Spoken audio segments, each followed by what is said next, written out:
Hello guys, welcome back to the channel. आज ये second video है और आज के इस वीडियो में हम लोग बात करने वाले हैं कि आप अपवर्क के अलावा और कौन से मेथड्स हैं जिनकी वजह से आप बढ़िया और अच्छे क्लाइंट ढूंढ सकते हैं।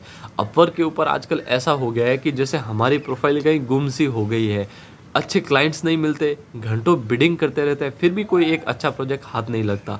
लेकिन इस वीडियो के अंदर मैं ऐसे 3 मेथड बताने वाला हूँ। इन 3 मेथड को फॉलो करके आप डेफिनेटली अच्छे क्लाइंट्स और लॉन्ग टर्म प्रोजेक्ट्स ढूंढ सकते हैं। लेकिन इन 3 मेथड्स को फॉलो करने से पहले आपको अपने काम के अंदर थोड़ा अच्छा होना पड़ेगा। ऐसा नहीं होना चाहिए कि मैं जो 3 मेथड बता रहा हूँ वो 3 मेथड आप फॉलो तो करें, लेकिन बैकएंड में आपका काम सही नहीं हो। ठीक है, अगर आपको कोई स्पेसिफिकली एक निश पकड़ना पड़ेगा कि मैं इस निश के रिलेटेड काम करूँगा। जैसे वीडियो एडिटिंग के अंदर भी बहुत सारे डिफरेंट वेज है। जैसे आप मोशन ग्राफिक्स कर सकते हैं, 2D एनिमेशन हो गया, 3D एनिमेशन हो गया, जो शादियों के वीडियोस है वो एडिट कर सकते हो, यूट्यूब के स्पेशली टॉकिंग हेड वीडियोस हो गए, सोशल मीडिया कंटेंट्स हो गए, जो शॉर्ट्स हो गए, जो कैश काउ चैनल्स होते हैं जिनके ऊपर कोई फेसलेस चैनल होता है, मतलब फेस नहीं रहता है, और उस तरीके के वीडियोस हो गए। ऐसे कोई भी स्पेसिफिक वीडियो आपको ढूंढने पड़ेंगे और उन स्पेसिफिक वीडियो को ही आपको अपना मतलब नेक्स्ट मूव रखना पड़ेगा। उन वीडियो के बेस पर आपको अच्छे प्रोजेक्ट मिल सकते हैं। अगर आपके पास खुद का कोई पोर्टफोलियो नहीं है तो आप इंटरनेट से 4 से 5 ऐसे वीडियोस उठाइए और उन वीडियो को री एडिट करिए या उनके जैसे दिखने वाले वीडियोस बनाइए। अगर आप 4 से 5 ऐसे वीडियोस होंगे आपके पास तो आपका कुछ पोर्टफोलियो होगा जिसके बेस पर आप सामने क्लाइंट को अप्रोच कर सकते हैं कि मेरा इस तरीके का कुछ काम है, और फिर आगे बात बन सकती है। लेकिन आपका पोर्टफोलियो ही नहीं होगा, आपके वीडियोस ही अच्छे नहीं होंगे, तो फिर ये मेथड काम नहीं करेंगे। तो ये चीज़ ज़रूर ध्यान में रखें कि पहले 4 से 5 अच्छे टॉप क्लास, जो मतलब आप अपना ना मतलब सब जान घुसा दो उस वीडियोस के अंदर, ऐसे 4 से 5 वीडियो बनाओ। ठीक है, उनके बेस पर आप प्राइस भी अच्छा मांग सकते हो और लॉन्ग टर्म प्रोजेक्ट्स मिलने के चांसेस इसमें आपको बहुत ज़्यादा बढ़ जाते हैं। तो बात करते हैं सबसे पहले मेथड की। सबसे पहला मेथड है रीच आउट बिग क्रिएटर्स। दोस्तों, जैसे जैसे टाइम चेंज हो रहा है वैसे वैसे यूट्यूब के ऊपर भी ग्रोथ बहुत ज़्यादा बढ़ रहा है। जो भी ब्रांड्स हो गए, आजकल सारे ब्रांड्स यूट्यूब के ऊपर, इवन सोशल मीडिया चैनल्स जैसे इंस्टाग्राम हो गया, ट्विटर हो गया, लिंक्डइन हो गया, इन सारे प्लेटफॉर्म्स के ऊपर, यूट्यूब के अलावा भी इन सारे प्लेटफॉर्म्स के ऊपर अपना कंटेंट कॉन्स्टेंटली पब्लिश कर रहे हैं, एक कंटिन्यूअस वे में पब्लिश कर रहे हैं। तो उन सारे पब्लिशर्स, उन सारे मतलब जो अपलोड्स कर रहे हैं इतना कंटेंट, उन सभी को वीडियो एडिटर्स की डिमांड बहुत ज़्यादा रहती है। अच्छे वीडियो एडिटर्स नहीं है, वीडियो एडिटर्स बहुत है, मतलब भरे पड़े हैं, पूरा मार्केट भरा पड़ा है, लेकिन अच्छे वीडियो एडिटर्स की बहुत ज़्यादा कमी है। जब मैं एजेंसी के अंदर काम कर रहा था, जब मैंने एजेंसी के थ्रू वीडियो एडिटिंग के प्रोजेक्ट्स उठाने शुरू किए, तब मुझे ये बात एग्जैक्टली समझ आई कि अगर आपके पास अच्छे प्रोजेक्ट है तो आपको क्लाइंट मिलने ही मिलना है, और आपके पास अगर पोर्टफोलियो अच्छा नहीं है ना तो क्लाइंट नहीं मिलेंगे। तो बिग यूट्यूबर्स जितने भी हैं, जो बड़े बड़े कंटेंट क्रिएटर हैं, मीडियम लेवल के कंटेंट क्रिएटर हैं, उनको आप ज़रूर रीच आउट करें। जिसमें जैसे कि रणवीर अलाबादिया हो गया, उनकी जो बियर बाइसेप्स है, वो बियर बाइसेप्स और रणवीर अलाबादिया के अलावा भी मॉन्क एंटरटेनमेंट करके पूरी एजेंसीज चलाते हैं, जिनके अंदर उनके बहुत सारे चैनल्स हैं, तकरीबन 3 से 4 चैनल है, जिनके ऊपर मतलब वो खुद नहीं आते, दूसरे लोगों को हायर किया हुआ है और वो लोग वीडियोस अपलोड करते हैं उनके ऊपर, और मतलब कंटिन्यूसली कंटेंट पब्लिश करते हैं। तो बहुत ज़्यादा चांसेस है कि उनको आप रीच आउट करें, उनके थ्रू आपको काम डेफिनेटली मिलेगा। आप अगर उनकी जनरली भी आप उनकी वेबसाइट जाके विजिट करोगे तो उनकी वेबसाइट के ऊपर जो करियर का पेज है, जहाँ पे आप करियर के ऑप्शन पे जाके सिलेक्ट करोगे तो वहाँ पे आपको वीडियो एडिटिंग की रिक्वायरमेंट, जो वीडियो एडिटर्स की रिक्वायरमेंट है वो उनको रहती रहती है, ऐसे बड़े क्रिएटर्स को रहती रहती है। तो आप डेफिनेटली उनको रीच आउट कर सकते हैं। और ना सिर्फ रणबीर अलाबादिया या बियर बाइसेप्स, उसके अलावा ईशान शर्मा हो गया। जो ईशान शर्मा है वो खुद एक एजेंसी चलाता है, वो खुद भी कंटिन्यूसली, बहुत बार मैंने उसके वीडियोस में देखा है कि वो कंटिन्यूसली वीडियो एडिटर्स की डिमांड करता रहता है कि हम लोग वीडियो एडिटर्स को हायर कर रहे हैं। उसके अलावा आप कार्स24 देख लो, मोटर ऑक्टेन देख लो, राज समानी देख लो, थिंक स्कूल देख लो, ये जितने भी मैंने नाम लिए हैं ये बड़े क्रिएटर्स हैं। इन सारे क्रिएटर्स को मैंने इनकी वेबसाइट के ऊपर, इनके जो इंस्टाग्राम पेजेस होते हैं उनके ऊपर बहुत बार देखा है कि जब ये लोग पोस्ट डालते हैं कि we are hiring video editors, तो आप उनको उनके टच में रहो, उनके जैसे जितने भी क्रिएटर हैं कम से कम 8 से 10 ऐसे क्रिएटर पकड़ो और उनको एक बार रीच आउट करो। अगर एक का भी काम आपको मिल गया, अगर आप सिंगल फ्रीलांसर हो, घर से बैठ के काम करते हो, तो डेफिनेटली ये ट्रिक आपको बहुत ज़्यादा काम आएगा, क्योंकि इस मेथड की वजह से आप अगर एक भी बड़े क्रिएटर के साथ जुड़ जाते हो और उनको अगर आपका काम पसंद आता है, तो डेफिनेटली ये 1 या 2 प्रोजेक्ट तक सीमित नहीं रहेगा, ये एक लॉन्ग टर्म काम रहने वाला है। तो एक बार इस चीज़ को ज़रूर ट्राई करें। सेकंड है फॉरेन एजेंसीज़।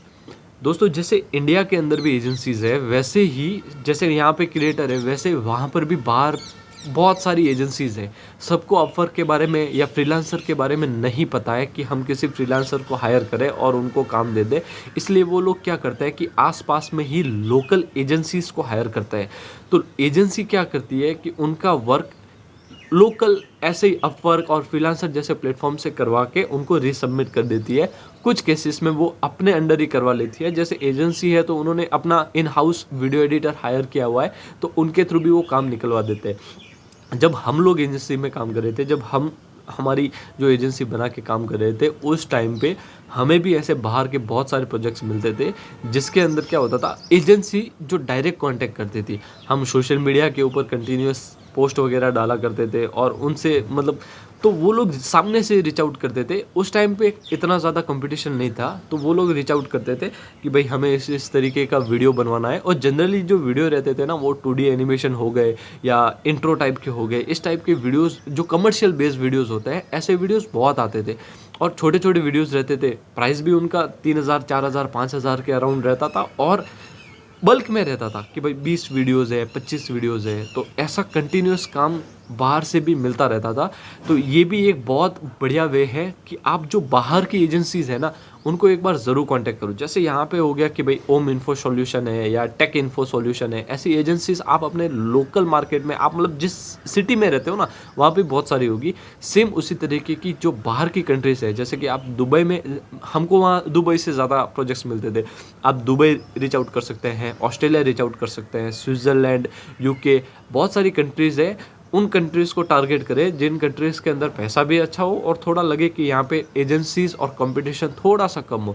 तो उन केसेस के अंदर चांसेस बहुत ज़्यादा बढ़ जाएंगे। आप डायरेक्टली अगर किसी को अप्रोच करोगे कि भाई मैं ऐसा ऐसा काम करता हूँ, मतलब कोल्ड मेल्स कर रहे हो आप किसी क्लाइंट को डायरेक्टली अपवर्क के थ्रू, उसमें थोड़े चांसेस कम रहते हैं। लेकिन ये एक बढ़िया मेथड है कि आप एजेंसीज़ को रीच आउट करो, तो उसमें भी आपको कंटिन्यूअस लॉन्ग टर्म बेसिस पे काम मिलने के चांसेस बहुत ज़्यादा है।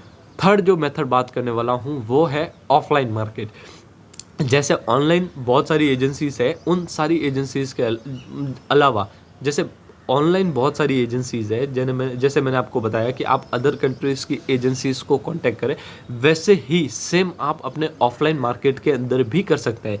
ऑफलाइन मार्केट के अंदर भी बहुत सारी एजेंसीज़ है जिनको वीडियो एडिटिंग के रिलेटेड काम करवाना रहता है, उनके पास भी वीडियो एडिटिंग के प्रोजेक्ट्स आते हैं। जैसे मैंने कहा ना, आप किसी एजेंसी को कॉन्टैक्ट करो, तो ऐसे ही ऐसी बड़ी एजेंसियाँ जो होती है ना आपके शहर में, उनके भी रीच आउट्स, उनके भी जो कॉन्टैक्ट्स होते हैं वो अदर कंट्रीज़ की एजेंसीज़ के साथ होते हैं। तो उनके थ्रू भी आपको अच्छे प्रोजेक्ट्स मिल सकते हैं। हमने जब स्टार्टिंग में एजेंसी में काम किया था, उस टाइम इस तरीके के भी बहुत सारे प्रोजेक्ट्स आते थे। मतलब काम हम कर रहे हैं लेकिन एजेंसी के थ्रू कर रहे हैं, वो एजेंसी किसी और एजेंसी का काम कर रही है। तो ऐसे लिंक होके उन केसेस में क्या होता है कि कभी कभार आपको थोड़ा सा रेट के साथ कॉम्प्रोमाइज़ करना पड़ता है, क्योंकि एजेंसी वाला रहता है वो डेफिनेटली आपके साथ बार्गेनिंग करेगा ही करेगा। वो मतलब पैसे कम करवाएगा ही करवाएगा। वो कहेगा कि आप बोलोगे कि भाई 5000 का वीडियो है, मैं 5000 में करके दूंगा, ठीक है, तो वो सीधा बोलेंगे कि भाई ये तो 2000 में बना के दे रहे हैं, आप 5000 बता रहे हो। लेकिन आप उनके साथ थोड़ा नेगोशिएट करें, आप अपना काम अच्छा रखें, डेफिनेटली आपके काम को देखकर ऑफलाइन मार्केट के अंदर भी आपको अच्छा काम मिलने के बहुत ज़्यादा चांसेस है। लेकिन इस चीज़ में आपको जो ध्यान रखना है, वो ध्यान रखने वाली बात यह है कि स्पेसिफिकली एक निश को पकड़ के रखना।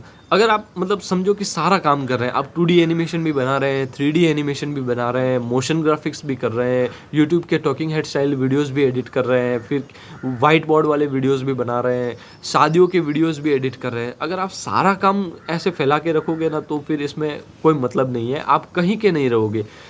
कोई एक स्पेसिफिक चीज़ को आपको पकड़ना पड़ेगा। जैसे कि आपको लग रहा है कि आपका काम ना मतलब एनिमेशन के अंदर बहुत बढ़िया है, आपको एनिमेशन करने में मज़ा आ रहा है और एनिमेशन के अंदर आपका हाथ सेट है, तो सिर्फ उसी के अंदर घुसे रहो। अगर आपको पता है कि आपको शादियों के अंदर मज़ा आ रहा है, खैर शादियों का काम पूरे साल नहीं रहता है, पूरे साल भर नहीं चलता है, उनके प्रोजेक्ट्स कुछ ही सीज़न के मतलब टाइम में आते हैं, लेकिन वो अच्छा खासा कमा के दे देते हैं। अगर आपके पास उस लेवल की स्किल है कि आप शादियों का काम अच्छे से एडिट कर सकते हो, तो आप उस काम को ही लगे रहो। मैंने अपने एजेंसी टाइम में बहुत सारे ऐसे वीडियो एडिटर्स देखे हैं जो सिर्फ शादियों के इंट्रो एडिट करते हैं। ऐसा नहीं पूरी शादी एडिट कर रहे हैं, सिर्फ शादियों के इंट्रो। और एक शादी के इंट्रो के एडिट के लिए भाई 25-25 हज़ार तक वो लोग चार्ज कर रहे हैं। इंट्रो कितना रहता है, गिन के 3 मिनट 5 मिनट तो हद हो गई। 5 मिनट के इंट्रो में मतलब जिसमें कोई गाना बढ़िया सा एडिट कर दिया, या फिर 4-5 गाने, या फिर पूरी शादी को रिकैप करके एक छोटे से 5 मिनट के वीडियो में लाना है। तो ऐसे जो वीडियोस एडिट करते हैं भाई, एक एक वीडियो के 25-25 हज़ार तक मैंने चार्ज करते देखे हैं। और ऐसे भी वीडियो एडिटर्स देखे हैं जो मतलब 2-2, 3-3, 4-4 घंटे के वीडियोस एडिट करते हैं सिर्फ 2000 में। तो ये आपको स्पेसिफिकली पहले ये फिक्स करना पड़ेगा कि आपको काम कौन सा करना है, ठीक है।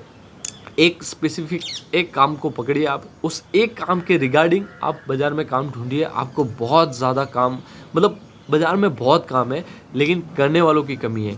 वीडियो एडिटर्स भर भर के पड़े हैं, लेकिन अच्छे वीडियो एडिटर्स की बहुत कमी है। अच्छे वीडियो एडिटर्स नहीं है बाज़ार में, ठीक है। आपको ऐसे भी क्लाइंट्स मिलेंगे जो कहेंगे कि भाई 2000 में वीडियो एडिट कर दो। आपने विवेक बिंद्रा सर के वीडियो देखे होंगे, तो हमें ऐसे प्रोजेक्ट्स भी आते थे कि हमें भाई विवेक बिंद्रा जो है ना, उनके जैसे वीडियोस एडिट करवाने हैं। तो हमने कहा कि हो जाएंगे। तो उन्होंने बोला कि ग्रीन स्क्रीन में पूरा मतलब हमने कहा कि पूरा ग्रीन स्क्रीन में रिकॉर्ड करना है वैसा, फिर उसमें आप बताओगे कि इस तरीके के एनिमेशंस रहेंगे, इस तरीके के फुटेज और वीडियोस रहेंगे। तो सारा काम उनके हिसाब से डिस्कस होता था। और जब फाइनल प्राइसिंग की बात आती थी, तब हमारा जो कोट रहता था वो रहता था 70 से 80 हज़ार का। मैंने कहा एक वीडियो का कम से कम इतना चार्ज करेंगे, लेकिन सामने क्लाइंट कहता था कि हमारा बजट तो 25 हज़ार का ही है, हमारा बजट 30 हज़ार का ही है। तो ऐसे बहुत सारे क्लाइंट मिलेंगे जिनको चीज़ तो चाहिए $100 की, लेकिन पे सिर्फ $10 करना है। तो आपको इस चीज़ का भी ध्यान रखना पड़ेगा, कहीं ऐसा ना हो कि आप $100 की चीज़ डिलीवर करें, लेकिन आपका टाइम इतना जा रहा है, मेहनत इतनी जा रही है कि सामने आपको उसका वर्थ मिल रहा है सिर्फ $10 या $20, तो वो कोई सेंस नहीं बनता है। तो अपने प्राइस को लेके, अपने काम को लेके थोड़ा सा स्पेसिफाई रहिए, उसको थोड़ा हो सके उतना ना एक स्पेसिफिक रखिए, तो उस केसेस के अंदर आपकी ग्रोथ के चांसेस बहुत ज़्यादा बढ़ जाएंगे। ये मेरा पर्सनल एक्सपीरियंस था, जो मैंने एज अ एजेंसी के तौर पे जो सीखा है, जो मैंने काम किया है, वही मैंने अपना पर्सनल एक्सपीरियंस आज आपके साथ शेयर किया है। इसको यूज़ ज़रूर करें, इन 3 मेथड्स को ज़रूर यूज़ करें। पहला मेथड हो गया कि जो बड़े क्रिएटर्स हैं उनके पेजेस को ज़रूर चेकआउट करें। वेबसाइट लर्नर्स हो गया, ये भी एक अच्छा मतलब बहुत बढ़िया कंटेंट बनाते हैं वेबसाइट लर्नर्स। उनकी भी वीडियो, उनके मतलब जो वेबसाइट है, उनका जो होम पेज है, वहाँ पे आप जाके कैरियर के पेज पे जाके आप चेक कर सकते हैं। वहाँ पे भी वीडियो एडिटर्स की बहुत डिमांड रहती है। कुछ केसेस में इनकी डिमांड कैसी रहती है कि इनको ऑफलाइन बंदा चाहिए रहता है। अगर आप पर्टिकुलर उस सिटी से हैं और अगर आपको वहाँ पे काम मिल रहा है, तो डेफिनेटली आप रीच आउट करो, एक बार ज़रूर रीच आउट करो। उसके अलावा भी मतलब वहाँ पे उनका टाइम फिक्स रहता है कि भाई सुबह 9 बजे से शाम के 5 बजे तक। आप उसके अलावा भी दूसरे प्रोजेक्ट्स ऑफिस टाइम के अलावा भी दूसरे प्रोजेक्ट उठा सकते हो, ठीक है। तो उनको ऑफलाइन भी चाहिए रहते हैं, तो अगर आपको ऑफलाइन जॉब चाहिए तो आप वहाँ से भी अप्लाई कर सकते हो। ऑनलाइन चाहिए मतलब घर बैठे काम करना है, तो वहाँ से भी अप्लाई कर सकते हो। तो बहुत ऑप्शन अवेलेबल रहते हैं। तो पहला ऑप्शन मैंने बताया कि ज़रूर बड़े क्रिएटर्स को आप रीच आउट करें। सेकंड, आप जो फॉरेन एजेंसीज़ हैं, अदर कंट्रीज़ की एजेंसीज़ हैं, एजेंसीज़ बता रहा हूँ, क्रिएटर नहीं बता रहा हूँ, एजेंसीज़ बता रहा हूँ, उन एजेंसीज़ को ज़रूर कांटेक्ट करें। एजेंसीज़ के थ्रू भी अच्छा काम मिलता है। और जो थर्ड है, आपके लोकल मार्केट के अंदर भी बहुत सारा अच्छा काम रहता है, बस आपको थोड़ा स्पेसिफाई होना पड़ेगा अपने वर्क के रिगार्डिंग। तो वहाँ पे भी आप एक बार ज़रूर ट्राई करें। इन 3 मेथड्स को आप फॉलो करें, आपको डेफिनेटली रिजल्ट ज़रूर मिलेगा। वीडियो अच्छा लगा हो तो वीडियो को लाइक ज़रूर करें। मैं ऐसे वीडियोज़ बनाता रहता हूँ। Thank you so much for watching. जय हिंद।